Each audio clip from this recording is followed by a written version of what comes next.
కల్వకుంట్ల కవిత గారు చేస్తున్న ఈ బీసీ ఉద్యమం అనేది రాజకీయం అనిపించట్లేదా? బీసీలను మోసం చేయాలని ఒక పెద్ద కుట్ర జరుగుతుంది. ఇక్కడ అంతాను మార్చుకుంటారని చెప్పి ఆమె ఇచ్చారు.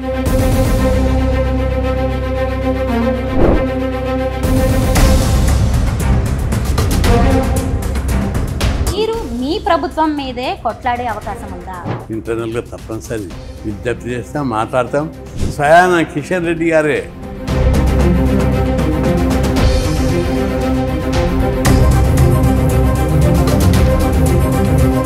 టీడీపీ నుంచి సీఎం అభ్యర్థిగా పోటీ చేసిన మీరు వైఎస్ఆర్సీపీ నుంచి రాజ్యసభ పదవిని ఎలా అంగీకరించగలిగారు? చంద్రబాబు గారు కృష్ణాయన సీఎం అన్నారు. అప్పుడు తెలంగాణ మూమెంట్ బలంగా ఉన్నది, అందుకే సీఎం ఛాన్స్ రాలేకపోయింది. జగన్మోహన్ రెడ్డిని నా యొక్క సర్వీసును పేద కులాలకు సేవ చేస్తుందని పిలిచి మీకు రాజ్యసభ ఇస్తున్నా, పోయి పార్లమెంట్లో కొట్లాడుతున్నారు.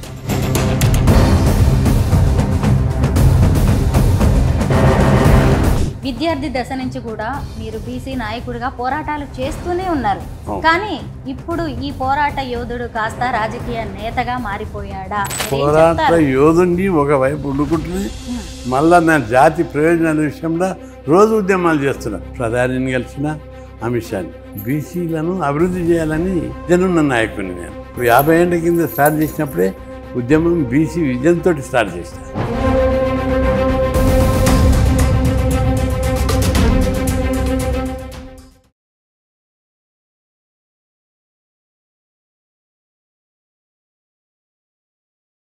మీ మోకాళ్ళ నొప్పులకు ఎటువంటి సర్జరీ లేకుండా ఎపియాన్ పెయిన్ క్లినిక్ అందిస్తున్న అత్యాధునిక చికిత్స. అందరికీ నమస్కారం, నేను Swaroopa Potlapalli. Welcome to Suman TV. ప్రస్తుతం నాతో పాటు ఉన్నారు బీజేపీ రాజ్యసభ సభ్యులు, జాతీయ బీసీ సంక్షేమ సంఘం అధ్యక్షులు అయిన ఆర్ కృష్ణయ్య గారు. బీఆర్ఎస్ ఎమ్మెల్సీ కల్వకుంట్ల కవిత ఆయనను కలిసి బీసీ రిజర్వేషన్ల ఉద్యమానికి సపోర్ట్ చేయవలసిందిగా కోరారు. ఇంతకీ వీరిద్దరూ భవిష్యత్తులో కలిసి నడవబోతున్నారా? ఆర్ కృష్ణయ్య గారి కార్యాచరణ ఏంటి? ముఖ్యంగా ఆయన ఇప్పుడు బీజేపీలో ఎంపీగా ఉన్నారు. కేంద్ర పరిధిలో ఉన్న బీసీల రిజర్వేషన్లపై ఆయన కేంద్రంతోనే కొట్లాడబోతున్నారా? ఇలాంటి ప్రశ్నలన్నిటినీ ఆర్ కృష్ణయ్య గారినే అడిగి తెలుసుకుందాం. సరే, నమస్తే. బీఆర్ఎస్ ఎమ్మెల్సీ కల్వకుంట్ల కవిత గారు మిమ్మల్ని వచ్చి కలిశారు. ఆమె మీతో ఏం మాట్లాడారు? ఆమె నిన్న వచ్చి బీసీలకు లోకల్ బాడీలో స్థానిక సంస్థల్లో 42% రిజర్వేషన్ల గురించి నేను పోరాడుతున్నా, నాకు మద్దతు ఇవ్వాలని అడిగింది. ఆమెను నేను ఒక ప్రశ్న చేస్తా. స్థానిక సంస్థల్లో రిజర్వేషన్లు నిర్ణయించే అధికారం ఎవరికి ఉంది? మీరు రైల్వే రోకో పెట్టిర్రు, రైల్వే రోకో కేంద్రంది. మీవి రిజర్వేషన్లను ఎవరు నిర్ణయించాలని? రాష్ట్ర ప్రభుత్వం. రాజ్యాంగంలోని 243 ఆర్టికల్ D6 ప్రకారము స్థానిక సంస్థల్లో బీసీ రిజర్వేషన్లను నిర్ణయించే అధికారం రాష్ట్ర ప్రభుత్వానికి ఉంది. ఆ మేరకు రాష్ట్ర ప్రభుత్వం అసెంబ్లీలో బిల్లు పెట్టింది, పాస్ అయింది. జీవో తీయకుండా కేంద్రం మీద నెట్టుతుంది. 9వ షెడ్యూల్లో పెట్టింది. 9వ షెడ్యూల్ ఎప్పుడు పెడతారు, ఏది పెడుతుంది అనే కామన్ సెన్స్ కూడా లేకుండా వీళ్ళకు. మినిమం పరిజ్ఞానం. అసలు జీవో తీసి ఎన్నికలకు పోవాలి. ఎవరైనా కోర్టుకు పోతే వాళ్ళ కోర్టు స్టే ఇచ్చినా కొట్టేసినా, సుప్రీంకోర్టు కొట్టేస్తే అప్పుడు రాజ్యాంగంలో పెట్టమని అడగాలి, లేదా రాజ్యాంగాన్ని సవరించమని అడగాలి. అంతేగాని మొట్టమొదట వాళ్ళకి ఇష్టం లేక రాష్ట్ర ప్రభుత్వానికి స్థానిక సంస్థల్లో రిజర్వేషన్లు పెంచడం ఇష్టం లేదనేది స్పష్టంగా కనిపిస్తుంది. ఆ విధంగా దాన్ని డైవర్ట్ చేసి అధికారం ఉంది, డబ్బు, ప్రచార సాధనాలు ఉన్నాయి. బీసీలను మోసం చేయాలని ఒక పెద్ద కుట్ర జరుగుతుంది ఇక్కడ. నేను ఆమెకు చెప్పాను, మీరు రాజ్యాంగంలో చదివారు కదా, ఏముందంటే ఆమె అప్పటిదప్పట్లా అర్థం చేసుకొని తన పంతాను మార్చుకుంటారని చెప్పి ఆమె ఇచ్చారు. ఆమె ఓపెన్గా చెప్పింది, ఇది రాష్ట్ర ప్రభుత్వం చేయాలి, కానీ డైవర్ట్ చేసి కేంద్రం మీద నెట్టుతుంది ప్రభుత్వం, రాష్ట్రమే చేయాలని చెప్పి అన్నది. కాబట్టి రాష్ట్రం ఆమె అన్నది, మేము కూడా దేశమంతా అంటుంది. కొందరు ప్రభుత్వానికి సపోర్ట్ చేసేటోళ్ళు మాత్రం సరే, వాళ్ళకి అర్థమయ్యా అర్థం కాకనా ప్రభుత్వం ఒక ఫోబియా సృష్టించింది. ఒక గ్లోబల్ ప్రచారం ద్వారా పబ్లిక్ అటెన్షన్, పబ్లిక్ థింకింగ్ని డైవర్ట్ చేయడానికి ప్రయత్నం చేస్తాడు ముఖ్యమంత్రి గారు. అందుకే అన్ని పార్టీలు ఉన్న అందరికీ, బీసీలకు, మేధావులకు, విజ్ఞులకు ఒకటే విజ్ఞప్తి చేస్తున్నారు. రాజ్యాంగాన్ని మీరు చదవండి. 243 ఇంత స్పష్టంగా చెప్తున్నా. D6లో ఏమని ఉంది? చేసి ఉద్యమాలు చేయాలని చెప్తున్నా. ఎందుకంటే ముఖ్యమంత్రి గారు దాన్ని డైవర్ట్ చేయడం, ఢిల్లీకి తీసుకుపోవడం. రాజ్యాంగం 9వ షెడ్యూల్ ఎప్పుడు పెడతారు? సుప్రీంకోర్టు కొట్టేస్తే రాజ్యాంగం 9వ షెడ్యూల్లోనే పెట్టరు, సవరించడానికి ప్రయత్నం చేస్తారు. 9వ షెడ్యూల్లో ఒక్కొక్కటి తమిళనాడుది పెట్టారు. ఆ తర్వాత కొన్ని పెట్టడానికి ప్రయత్నం చేస్తే సుప్రీంకోర్టు కొట్టేసింది. ఆ తర్వాత కూడా ఒప్పుకోలేదు. కేంద్రం ఏదైనా ఉంటే రాజ్యాంగ సవరణ చేయాలి. సుప్రీంకోర్టు ఇది కొట్టేస్తే రాజ్యాంగ సవరణ డిమాండ్ చేయాలి. అప్పుడు దానికి వ్యాలిడిటీ వస్తుంది. అట్లా చేయకుండా ముఖ్యమంత్రి గారు, రాష్ట్ర ప్రభుత్వం బీసీల చెవులలో పువ్వులు పెట్టుకుంటూ మోసం చేయడానికి ఈ ప్రభుత్వం బీసీ వ్యతిరేక వైఖరి అవలంబిస్తుందని స్పష్టంగా కనిపిస్తుంది. బీఆర్ఎస్ హయాంలో బీసీ రిజర్వేషన్లు తగ్గించారు. అప్పుడు మాట్లాడని కవిత ఇప్పుడు బీసీ ఉద్యమం అంటున్నారు. పైగా కృష్ణయ్య గారి సపోర్ట్ అడుగుతున్నారు. దీన్ని ఎలా చూడాలి? అంటే పరివర్తన, ఆలోచనలో మార్పు రావడం మంచి పరిణామం. అది దాన్ని మనం ఆహ్వానించాలి. వాళ్ళు అప్పుడు కొట్లాడడానికి అధికార పార్టీకి లేదు, కానీ మేము కొట్లాడినాం, ధర్నాలు చేశాం. కేసీఆర్ పిలిచి చర్చలు జరిపాడు. కృష్ణయ్య గారు దీన్ని ఎట్లా పెంచమంటావని అడిగాడు. 34 పెట్టాలి, నేను గతంలో అట్లే ఉంచాం, కొట్లాడి తెచ్చినాం ఈ రిజర్వేషన్లు. 34 ఒక్కసారి పెట్టాను. సుప్రీంకోర్టు క్లియర్ ఇచ్చింది తగ్గించమని, 50% మించొద్దని. నేను ఎట్లా పెంచాలో చెప్పు అని అడిగాడు. మేము కూడా సుప్రీంకోర్టుకు ట్రై చేసినాం, పెంచడానికి వీలు కాలేదు. ఆడికి 4-5 సార్లు ధర్నాలు చేశాం, రస్తారోకోలు చేశాం. అయినా ప్రభుత్వం దిగి రాలేదు, మేము ఏం చేయలేమని చేతులు ఎత్తేసింది. అప్పుడు కవిత కొట్లాడినా ఇదే పరిస్థితి, మేము కొట్లాడినా కవిత కొట్లాడినా. సరే కొట్లాడినా కూడా ఏమన్నా పని అవుతుండేనా కాకుండే. అయితే కవిత ఆ రోజు ఏమనలేదంటే సరే అనకపోవచ్చు. ఈరోజు ఆమె లోపల ఆలోచనలో బీసీల మీద ఆలోచన మారి వచ్చేస్తుంది. ప్రతి సందర్భం లోపల కేంద్ర మంత్రులు కానీ ప్రభుత్వాలు తొలుత ఒక రకంగా ఉన్న తర్వాత ఆలోచన చేసి మారుతారు. ఆ మార్పును మనం ఆహ్వానించాలి. ఆమెలో వచ్చిన మార్పును మేము ఆహ్వానిస్తున్నాం, వెల్కమ్ చేస్తున్నాం. కల్వకుంట్ల కవిత గారు చేస్తున్న ఈ బీసీ ఉద్యమం అనేది మీకు మార్పులాగా, పరివర్తనలా కనిపిస్తోంది. మరి రాజకీయం అనిపించట్లేదా? నేను అనుకోవడం లేదు. మేము బీసీ ఉద్యమం చేస్తున్నాం, 50 ఏళ్ళ నుంచి చేస్తున్నాం, ఇప్పుడు కూడా చేస్తున్నాం. 42% పెంచాలని మేము చేస్తున్నాం. ఈ ఉద్యమం చేస్తుంటే ఆ ఉద్యమం ఈ ఉద్యమంతో ప్రభుత్వం మీద ఒత్తిడి పెరుగుతుంది. డిమాండ్ సాల్వ్ కావడానికి, సక్సెస్ కావడానికి మరింత సులభమవుతుంది. అంతేగాని తెలంగాణ ఉద్యమం ఉంది, మొదట కొన్ని పార్టీలు కలవలేదు, తర్వాత అన్ని పార్టీలు కలిసి వచ్చాయి. ఇప్పుడు కూడా బీసీ ఉద్యమానికి మరింత బలోపేతం చేయడానికి ఆమె నినాదం మాకు ఉపయోగపడుతుంది. జూలై 17న రైలు రోకోకి వెళ్ళి మీరు మద్దతు ఇస్తారా? అంటే నేనే స్వయంగా చెప్పిన, రైల్వే ఉద్యమం కేంద్ర ప్రభుత్వంది కాదు, రాష్ట్ర ప్రభుత్వంది.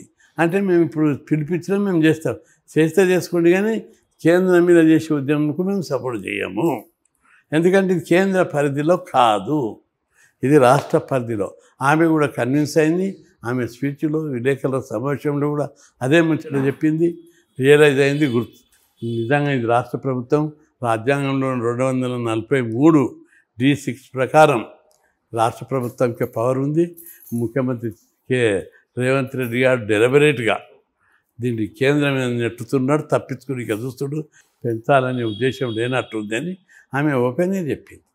అందుకే ఇప్పుడు ఒక ఓసీడీలో పుట్టి ఆమె బీసీలకు సపోర్ట్ ఇస్తే అది మంచి పరిణామం. వాళ్ళ ప్రభుత్వం ఉన్న టైంలో ఇచ్చుంటే ఇంకా బాగుండేది కదా. అంటే వాళ్ళ ప్రభుత్వం ఉన్నప్పుడు చేసినా ఏం చేయాలి? ఆమె సుప్రీంకోర్టు తీర్పిచ్చింది. అప్పుడు సుప్రీంకోర్టు కాదు, రాజ్యాంగ సవరణకు డిమాండ్ చేయాలి. కేసీఆర్ మమ్మల్ని ఇచ్చినప్పుడు అన్నాడు, ఇప్పుడు ఎన్నికలు వచ్చినాయి, రాజ్యాంగ సవరణ తీసుకోవాలంటే 1 year పడుతుంది. కాబట్టి కృష్ణయ్య గారు ఏం చేద్దామని డిస్కస్ చేశారు. అప్పుడు కవితకు ఛాన్స్ లేదు. ఇప్పుడు మేము చేస్తామని కాంగ్రెస్ పార్టీ అన్నది, డిక్లేర్ చేసింది, ఎన్నికల మేనిఫెస్టో పెట్టింది, మేము ఉద్యమం చేస్తున్నాము. ఆ ఉద్యమానికి మద్దతుగా ఆమె కూడా సపరేట్గా ఉద్యమం చేస్తుంది. అన్ని ఉద్యమాలు ఒకరోజు మహా ఉద్యమంగా మారుతాయి. తెలంగాణ ఉద్యమం కంటే బలంగా తయారవుతుంది. కామారెడ్డి డిక్లరేషన్, అలాగే 42% రిజర్వేషన్లు స్థానిక సంస్థల్లో అనేవి రాష్ట్ర ప్రభుత్వం పరిధిలో ఉన్నాయని మీరు చెప్తున్నారు. మరి కేంద్ర ప్రభుత్వ పరిధిలో కూడా కొన్ని రిజర్వేషన్లు ఉన్నాయి బీసీలకి సంబంధించి. వాటికి సంబంధించి ఆర్ కృష్ణయ్య గారు ఏం చెబుతున్నారు? ఎందుకంటే ఇప్పుడు మీరు బీజేపీ ఎంపీగా ఉన్నారు, మీరు మీ ప్రభుత్వం మీదే కొట్లాడే అవకాశం ఉందా? బీజేపీ ప్రభుత్వంలో కొట్లాడకుంటేనే ఇస్తున్నారు, కొట్లాడాల్సిన అవసరమే లేదా? ఉన్నది. నేను పార్టీ లోపల ఇంటర్నల్గా తప్పనిసరి విజ్ఞప్తి చేస్తాం, మాట్లాడతాం. స్వయాన కిషన్ రెడ్డి గారే పార్టీ ప్రెసిడెంట్ ఏమన్నాడు, మేము వీళ్ళు వెంచర్ రిజర్వేషన్లకు మద్దతు ఇస్తామని చెప్పి ప్రకటించాడు. అది సరిపోదు, అందరికీ బీజేపీ పాలసీ ఏంటిదో తెలుస్తూనే ఉంది. స్వయంగా ఇంకో విషయాన్ని గుర్తుపెట్టుకోవాలి, దేశంలో బీసీ ప్రధానమంత్రి కావాలని మేము 40 ఏళ్ళ నుంచి కోరుతున్నాం, ఉద్యమాలు చేస్తున్నాం. బీజేపీ పార్టీ, కాంగ్రెస్ పార్టీ 60 ఏళ్ళు 70 ఏళ్ళు పరిపాలించింది, అనేక పార్టీలు పరిపాలించినాయి, బీసీని ప్రధానమంత్రి చేయలేదు. కానీ బీసీ వ్యతిరేకాన్ని ముద్ర వేయడానికి ప్రయత్నించే బీజేపీ ఒక చాముకునే ఒక మామూలు కుటుంబంలో ముట్టినటువంటి కార్యకర్తను తెచ్చి ప్రధానమంత్రి ఇచ్చారు. దేశానికి ఒక గొప్ప అదృష్టం, అది వేరే మాట్లాడుకుందాం. బీసీని ప్రధానమంత్రి చేసింది, ఉపరాష్ట్రపతిని బీసీని చేశారు, రాష్ట్రపతిని ఒక ఎస్టీని చేశారు. ముఖ్యమైన పదవులు సుప్రీంకోర్టు జడ్జి చీఫ్ జస్టిస్ను ఒక దళితుని చేశారు. మొత్తం వ్యవస్థ అంతా ప్రధానమంత్రి, సుప్రీంకోర్టు చీఫ్ జస్టిసు, రాష్ట్రపతి, ఉపరాష్ట్రపతి, బీసీ ఎస్సీ ఎస్టీలే ఉన్నారు. ఇట్లా ఏ ప్రభుత్వం మన గతంలో చేసిందా అని నేను సవాల్ చేస్తున్నాను అందరికీ. రెండవది, బీజేపీ చేసిన ప్రధానమంత్రి కులము వర్గం 2 రకాలను కూడా బీద వాళ్ళకే చేశారు. బీద కులం, బీద వర్గం, మామూలు కుటుంబం నుంచి వచ్చిన ఒక వ్యక్తిని చేశారు. కాబట్టి బీజేపీ అంత్యోదయ అనేటువంటి పద్ధతి లోపల చాలా చక్కగా బీసీలు అంటే బీజేపీ నినాదం ఏమిటి, సర్వే జనా సుఖినో భవంతు, అది బీజేపీ నినాదం. అందరూ సుఖంగా ఉండాలి. ఇంకొకటి కూడా క్లారిఫికేషన్ ఇస్తా మీకు, సమానత్వం సమానత్వం అని నేను కూడా అంటా. సామాజిక సమానత్వం, ఆర్థిక సంపద సృష్టించిన తర్వాత పంచుకునేటప్పుడు సమానత్వం, సంపద లేనప్పుడు సమానత్వం ఏమొస్తుంది, ఏం పంచుకోవాలి మేము? ఇప్పుడు ప్రధానమంత్రి మాట్లాడినప్పుడు కృష్ణాజీ ఆ లడాయి కర్రే పైలే యూ క్రియేట్ వెల్త్ అంటాడు. వెల్త్ సంపద సృష్టిస్తే ఒక 10 లక్షలు సంపాదిస్తే 2 పిల్లలు ఉంటే 5 లక్షలు బతుకుంటుంది. అప్పులున్న ఇంట్లో పంచుకుంటే ఏమొస్తుంది? ఒకప్పుడు భారతదేశానికి అప్పుడు ఉండి అడుక్కునే తినే బతుకులు. అమెరికాకి వెళ్ళి గోధుమ, చైనాకి వెళ్ళి బియ్యం. ఈరోజు మనమే బియ్యం పంచేటట్లు, మనమే గోధుమ పంపేటట్టుగా మన దేశ సంపద వృద్ధి చెందింది. పరిశ్రమలు, ఐటీ కంపెనీలు డెవలప్ అవుతున్నాయి. ఒకప్పుడు భారతదేశం బీద దేశం. ఈరోజు ప్రపంచ దేశాలు మనం లెక్కలు తీస్తే భారతదేశము 4వ స్థానానికి, America first, China second, Germany third, భారతదేశం 4th. జపాన్ని అధిగమించాం మనం. ఇక సమానత్వం అనేది ఇంకా సంపద డెవలప్ అయినాక ఆటోమేటిక్గా డెవలప్ అవుతుంది. ఒకప్పుడు తిన్నీకే లేకుండా ప్రజలకు, ఈరోజు డెవలప్మెంట్ కనిపిస్తుంది మనకు. కాబట్టి భారతదేశం అభివృద్ధి దిశ అలా చేయడానికి, పేద వర్గాలను అభివృద్ధి చేయడానికి, ప్రత్యేకంగా పేద కులాల అభివృద్ధికి బీజేపీ అనేక చర్యలు తీసుకుంటుందని చెప్పి గుర్తు చేస్తుంది. 2014లో మీరు టీడీపీకి తెలంగాణ సీఎం అభ్యర్థి. అవును. ఆ తర్వాత జరిగిన పరిణామాలతో ఏపీ సీఎం అయ్యారు జగన్మోహన్ రెడ్డి. వైఎస్ఆర్సీపీ నుంచి మీరు రాజ్యసభ సభ్యులు అయ్యారు. ఒకప్పుడు టీడీపీ నుంచి సీఎం అభ్యర్థిగా పోటీ చేసిన మీరు వైఎస్ఆర్సీపీ నుంచి రాజ్యసభ పదవిని ఎలా అంగీకరించగలిగారు? అంగీకరించడం అనేది నేను యుద్ధం చేస్తున్నా, నేను తిని ఎంజాయ్ చేస్తాను. చంద్రబాబు గారు నా పలుకుబడి గుర్తించి మేము అధికారంలోకి వస్తే కృష్ణాయన సీఎం అన్నాడు. అప్పుడు తెలంగాణ మూమెంట్ బలంగా ఉన్నది, ఓట్లు బాగానే వచ్చాయి, కానీ సీట్లు 21 మాత్రమే వచ్చాయి కాంబినేషన్లో. అందుకే సీఎం ఛాన్స్ రాలేకపోయింది. ఆ తర్వాత నేను అసెంబ్లీలోకి పోయినా బీసీల గురించే పోరాడుతున్నా. పదవి ఉన్నా దాన్ని ఒక ఆయుధంగానే వాడుకున్నా. ఆ తర్వాత ఇట్టే ఉద్యమాలు చేసుకుంటూ ఉన్నా, రాజకీయాలకి సంబంధం లేకుండా. మళ్ళీ జగన్మోహన్ రెడ్డి నా యొక్క సర్వీసును నిస్వార్థంగా, నిబద్ధతతో పేదవర్గ కులాలకు సేవ చేస్తుండని పిలిచి, నీకు రాజ్యసభ ఇస్తున్నా, పోయి పార్లమెంట్లో కొట్లాడుతున్నాను తీసుకున్నా. పోయినా పార్లమెంట్లో కూడా నేను మాట్లాడిన ప్రతి సందర్భం బీసీల గురించే మాట్లాడినా. అయితే అప్పుడు ఆయుధం అక్కడ బీసీలను సాధించడానికి అక్కడ సరిపోలేకపోయింది. ఇక్కడ అంటే హైదరాబాద్ ఇంట్లో బయట, ఇక్కడ బయట ధర్నాలు చేస్తా, లోపల కొట్లాడతా తెలుగు లాంగ్వేజ్లో. అక్కడ లాంగ్వేజ్ ప్రాబ్లం ఒకటి, రెండోది బలం, అక్కడ ప్రజాబలం, అక్కడ బీసీ మూమెంట్ లేదు ఢిల్లీలో కానీ నార్త్ ఇండియాలో కానీ. ఆడికి ఉన్న శక్తి మేరకు కొట్లాడినా, బాగానే కేంద్ర ప్రభుత్వ దృష్టికి తీసుకొచ్చిన. సడన్గా ఎన్నికలు రావడం, వైసీపీ ఓడిపోవడం జరిగింది. వైసీపీ ఓడిపోయిన తర్వాత నేను బాగా 2-3 రోజులు రాత్రి బావులు ఆలోచించిన. వైసీపీలో ఉండి ఇంకా 4 ఏళ్ళ ఎంపీ ఉన్నది, నేనేం చేయాలి 4 ఏళ్ళు? ఇది ఆయుధంతో కేంద్ర ప్రభుత్వాన్ని ఢీకొన. మిత్రపక్షం కాదు, ప్రతిపక్షం కాదు. రెండవది కేంద్ర ప్రభుత్వం కొట్లాడడానికి నాకు శక్తి సరిపోతలేదు అని రాజీనామా చేసి ప్రజా ఉద్యమాలు చేయాలి. తెలంగాణ ఒక బీసీ ఊపాలి. తెలుగు రాష్ట్రాల ఊపి కేంద్ర ప్రభుత్వంను దించి డిమాండ్ అని ఒకటి చేయాలి. చట్టసభల రిజర్వేషన్లు, కులగణన, ఇంకా కేంద్రంలో మంత్రిత్వ శాఖ అని చెప్పి డిసైడ్ చేసుకొని బాధతోటి రిజైన్ చేసినాక కొట్టిగానున్నా కొట్లాడుతున్నా బీసీ యాక్టివిటీస్ని ముమ్మరం చేసిన. ఆ తర్వాత చంద్రబాబు గారు జోక్యం చేసుకొని కృష్ణయ్య బీసీలన గొప్ప నాయకుడు, ఆయన సీటు మనం వేరులోకి ఇస్తే బీసీల సెంటిమెంట్ దెబ్బతింటుంది కాబట్టి ఆయన సీటును ఆయనకి ఇస్తాం అని చెప్పి మిత్రపక్షమైన బీజేపీతో మాట్లాడి ఇవ్వడానికి సిద్ధపడ్డారు. అప్పుడు నేను బీజేపీని సెలెక్ట్ చేసిన.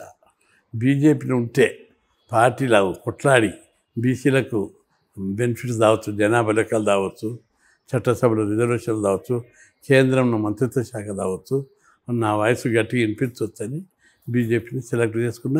బీజేపీ వాళ్ళు కూడా నన్ను విడిచి బీజేపీ నాకు టికెట్ ఇవ్వడం అనేది ఆ పార్టీలో గొప్ప విషయం. ఒక గొప్ప పార్టీ, పవిత్రమైన పార్టీ.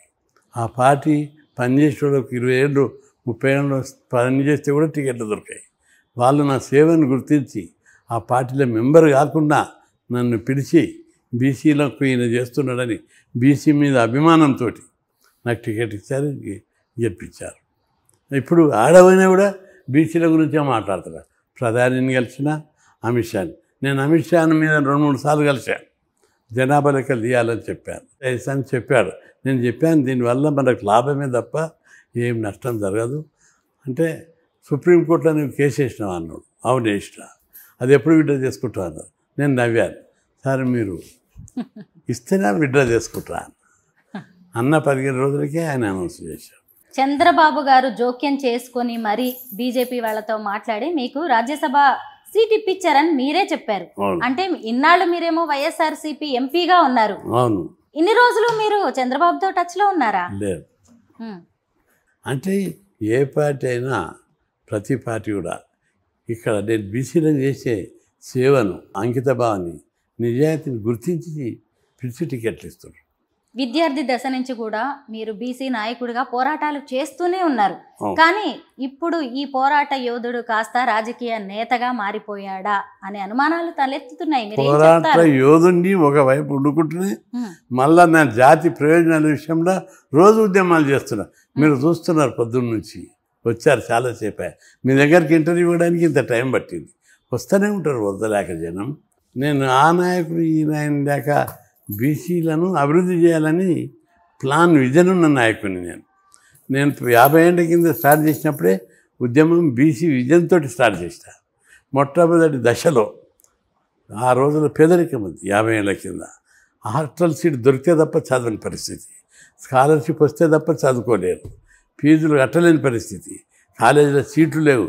అట్లాంటి క్రమం లోపల నేను పెద్ద ఎత్తున ఉద్యమాలు చేసి హాస్టళ్ళు పెట్టాలి, ప్రతి ఒక్కరికి స్కాలర్షిప్ ఇవ్వాలి. బీసీలకు ఆ రోజు బెనిఫిట్స్ లేవు. కొట్లాడి, ప్రభుత్వంతో కొట్లాడి, అప్పుడప్పుడే కమిషన్ వస్తే రిజర్వేషన్ల మీద కొట్లాడి, రిజర్వేషన్ పెట్టించి హాస్టల్ పెట్టాలని కొట్లాడి 1975-76లో హాస్టళ్ళు లేవు. 77 దాకా కూడా హాస్టళ్ళు లేవు. నేను 78 సెప్టెంబర్ 27 నాడు 2000 మంది విద్యార్థులను కూడగట్టి యూనివర్సిటీలో సోషల్ హాస్టల్లో కూడగట్టి వాళ్ళకి 2 రోజులు ట్రైనింగ్ ఇచ్చిన. మనం మిలిటెంట్ ఉద్యమాలు చేయాలి, అందరం పోయి అసెంబ్లీని వలగొడదాం, దాడి చేద్దామని చెప్పి ట్రైనింగ్ ఇచ్చిన. ఆడ మన భారీ పోలీస్ బందోబస్తు ఉంటుంది, ఎట్లా పోవాలి వాళ్ళకి అందరికీ ట్రైనింగ్ ఇచ్చిన.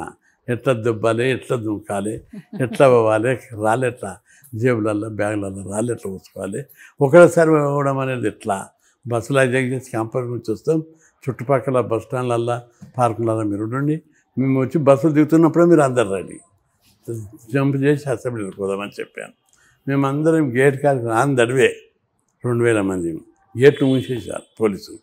100 మంది పోలీసులు ఆ రోజుల్లో ఉండేది అసెంబ్లీ కాడ.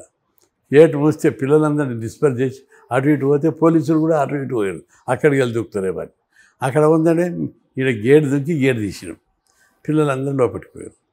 దాంతో లోపలికి పోయినాక రాళ్లతోటి అసెంబ్లీని తుక్కు అలగొట్టాం. అటువంటి ఉద్యమాన్ని ప్రపంచంలో దేశంలో ఎక్కడ చేయలేదు ఇంతవరకు.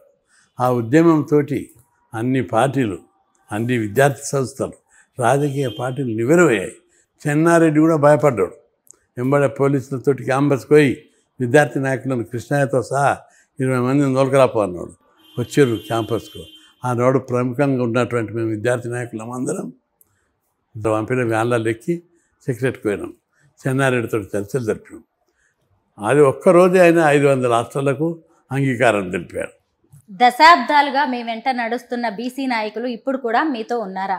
మీరు పార్టీలు మారడంతో పదవులు అందుకే పదవులు చేపట్టారు బాధతో ఎవరైనా దూరం పార్టీలు మారిందని అనడం తప్పుడు. అది వ్యతిరేక భావన ముచ్చటది. వ్యతిరేకులు అంటారు, నేనంటే గిట్టని వాళ్ళు, బీసీలు అంటే గిట్టని వాళ్ళు అనే ముచ్చటది. నేను ఏ పార్టీ మారినా ఏ పార్టీ జెండా పెట్టి చెప్పండి మీరు, బుర్ర పెట్టి ఆలోచించటోడి భూమి మీద. వ్యతిరేకులు అంటారు, వ్యతిరేకులకు ఒకటే చెప్తున్నా. నేను టీడీపీలో మెంబర్ అయితే సీఎం క్యాండిడేట్గా నన్ను పిలిచాడు. పిలిచి ఎమ్మెల్యే టికెట్ ఇచ్చినాకనే మెంబర్షిప్ ఇచ్చాడు. ఇచ్చి పోటీ చేయించాడు సీఎం క్యాండిడేట్. సీఎం క్యాండిడేట్ అంటే పోరా ఎవరైనా ఎమ్మెల్యే సీట్ ఇస్తే కార్పొరేటర్ ఇస్తాంటేనే ఓ పార్టీ లెక్కలో చెబుతుంది. అప్పటి వరకు నేను ఏదన్నా పార్టీ కాదు, ఎట్టమని మారలేదు. ఎమ్మెల్యే గెలిచాను, మెజార్టీ రాలేదు, పెద్ద ఎత్తున పోరాటం చేసిన. గెలిచినాక కూడా తెలుగుదేశాన్ని ఆయుధంగానే మార్చుకున్నది తప్ప బీసీల గురించి కొట్లాడిన అసెంబ్లీలో. బీసీ ఏది చేసినా బీసీల కోసమే.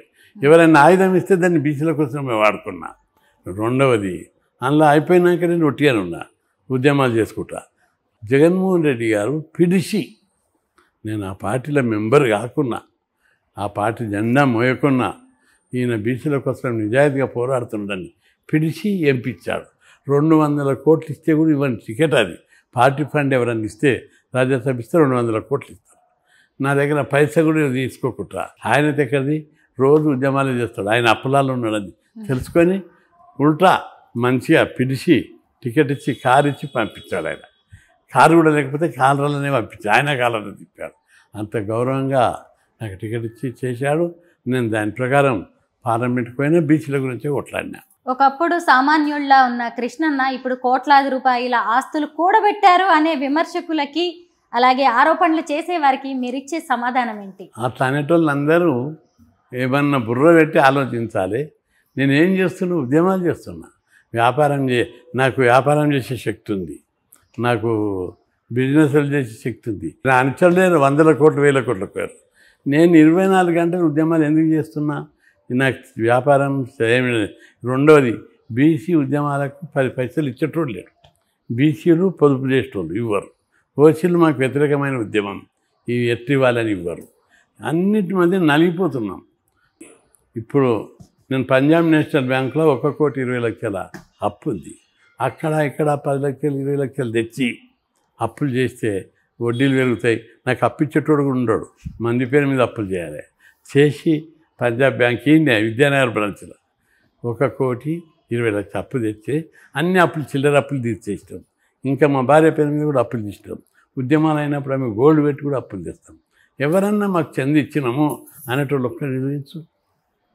ఒక్కరిని నేను పోట్లాడే ఎవరి మీద హాస్టల్ పెట్టాలి, గురుకులాలు పెట్టాలి, ఉద్యోగాలు భర్తీ చేయాలి, ఫీజు రియంబర్స్మెంట్ పెట్టాలి. ఎవరి ప్రయోజనాల కోసం పోట్లాడుతున్నానో వాళ్ళు ఇచ్చేటోళ్ళైనా ధనవంతులు గారు, వాళ్ళు నోరు లేనటువంటి వాళ్ళ కోసం ఏదో భూముల దందాల మీద బ్లాక్మెయిల్ చేయడం, లేకపోతే రియల్ ఎస్టేట్ మీద బ్లాక్మెయిల్ చేసేటోళ్ళకు పైసలు ఇస్తారు. రెండవది, నేను ఎమ్మెల్యే ఉన్న ఎల్బీ నగర్, అక్కడ పోయి అడగాలి నా రికార్డు. ఒక్క పైసా ఎమ్మెల్యేగా ఒక్క దందా చేయని లేదు. ఓపెన్గా no commission, no corruption, no collection అని స్టేట్మెంట్ ఇచ్చిన ఎల్బీ నగర్ నియోజకవర్గంలో పసిపిల్లల నుంచి ఎవరిని అడిగినా చెప్తారు నా నిబద్ధత, నిజాయితీ. అంటే నిజాయితీగా ఎవరికో ప్రచారం కోసం కాదు ఇది. నాకు కొన్ని విలువలు ఉన్నాయి, ఇప్పటి నుంచే కాదు, చిన్నప్పటి నుంచి. నేను ఆర్ఎస్ఎస్లో ట్రైన్ అయిన లీడర్షిప్, ఆ సిద్ధాంతాల మీద వెరిగి వచ్చిన లీడర్షిప్ మీద ఆ విలువలే నేను ఇప్పటికీ పాటిస్తున్నాను. ఇప్పటికీ నేను నా బట్టలు, నా బనించడి నేను ఉతుకుంటా, నా గిన్నె నేను కడుకుంటా. మౌలికమైన సిద్ధాంతాల మీద నిలబడి సాధారణ జీవితం. నాతో పైసలు ఉంటే బంజారా హిల్స్ ఉంటా, జూబ్లీ హిల్స్ ఉంటా. నా పిల్లలు ఇంట్లోనే ఉండకొట్టి వెళ్ళిపోయారు, వెళ్ళిపోయారు కొడుకులు బిడ్డలు. మాకేం సంపాదించలేదు, మా నాయనకి ఇంత పేరుంది, అందరు ఈయన దగ్గర పనిచేసేటోళ్ళు 100 కోట్లకు ఉన్నారని. లోకులు కాకులు, వాళ్ళకేం తెలుస్తుంది? నా పలుకుబడి మీదకి వెళ్ళి ఉన్నతమైన స్థితి ఉన్నాడని చెప్పి ఎవరైనా ఊహిస్తారు. కానీ అప్పులు ఉన్నాడు, ఖర్చులు ఉన్నాడని మాత్రం ఎవరు అనుకుంటారు? ఎవరు అనుకుంటారు? నిజంగా ఈ రోజు కూడా మీ దగ్గరికి సమస్యల పరిష్కారానికని ఎంతమంది వస్తున్నారో నేను చూస్తూనే ఉన్నాను. మీరు చాలా బిజీగా ఉన్నారు, అయినా సరే మాకు టైం ఇచ్చారు. Thank you so much Krishna గారు.